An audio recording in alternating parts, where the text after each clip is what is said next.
Alert America, the Lord governs Brazil. How on earth did Lula, Brazil's aging political maestro, maneuver himself into effectively puppeteering Brazil's powers, erecting what critics far and wide are baying is his senile dictatorship? The leader of Brazil sits comfortably in his former position, even after a compellingly long list of more than 30 jurists found him guilty of passive corruption and money laundering. Lula was supposed to be tucked away for a 12-year-long slumber in a cell, but the cage has been flung open prematurely just 580 days into his sentence via a crafty get-out-jail plan. Many across the globe are shaking their heads and questioning, how did this happen? How could Lula pull off this audacious scheme? Unraveling this Brazilian mystery book isn't easy. It stinks of endemic corruption and impunity that have wrapped themselves around Brazil tighter than a boa constrictor. Just take a look at the luminaries from the Lava Jato Akea car wash operations who exchanged their prison suits for everyday clothes, thanks to a puppet string pull from Lula. Some jailbirds didn't just get to fly free, they had their wallets expanded with millions, thanks to penalties being waived like fairy wands. It's all cinema in Brazil. A Hollywood scriptwriter couldn't have penned a better twist. How did Lula set his stage so perfectly? Long before his arrest, it's claimed, he and his mafia partners planted their own loyal agents onto the Supreme Court like chess pieces. In Brazil, Supreme Court seats are the golden tickets, lifetime positions and salaries to make your eyes water. For Lula, these appointments were like insurance policies. If ever the law finally caught up to him, he had his own supreme lifelines to pull him out from under the law's hammer. Then the good news for the population came in 2018, Lula's conviction. The world thought, hey, Brazil doesn't mess around with corruption and political crime. Little did they know what was bubbling under the surface.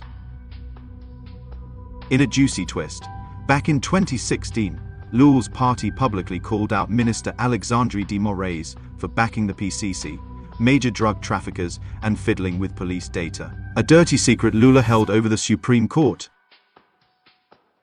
Is that all Lula knows about crimes committed by his ministers of the Supreme Court? Maybe not. Because Lula's tactics worked perfectly, Brazil's Supreme Court ministers pivoted from justice advocates to Santar's little helpers for Lula. They're all playing Lula's tune now, bending Brazil's powers to their knees. Lula's playing puppet master. The Supreme Court is gagged. O ex-presidente Lula, que é réu condenado pela Justiça Federal, declarou outro dia, e saiu em todos os jornais, de que se ele for preso, ele vai arrastar os ministros do Supremo Tribunal também com ele. Se alguém faz uma ameaça dessa, fica bem claro de que os ministros do Supremo Tribunal Federal estão sendo ameaçados.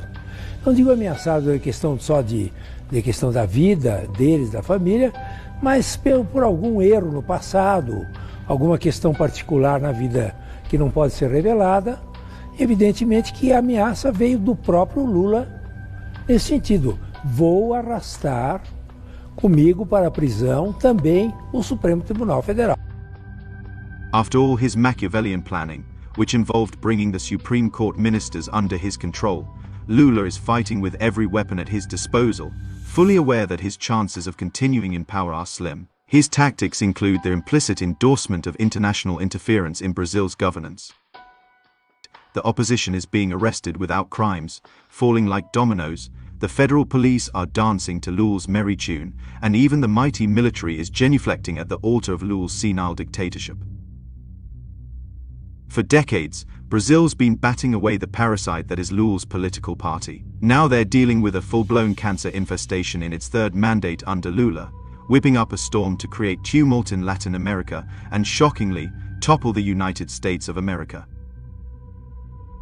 If you don't know this, it could be because you are being misled by the media, allegedly corrupted and funded by Lula and his associates. It's time to open your eyes.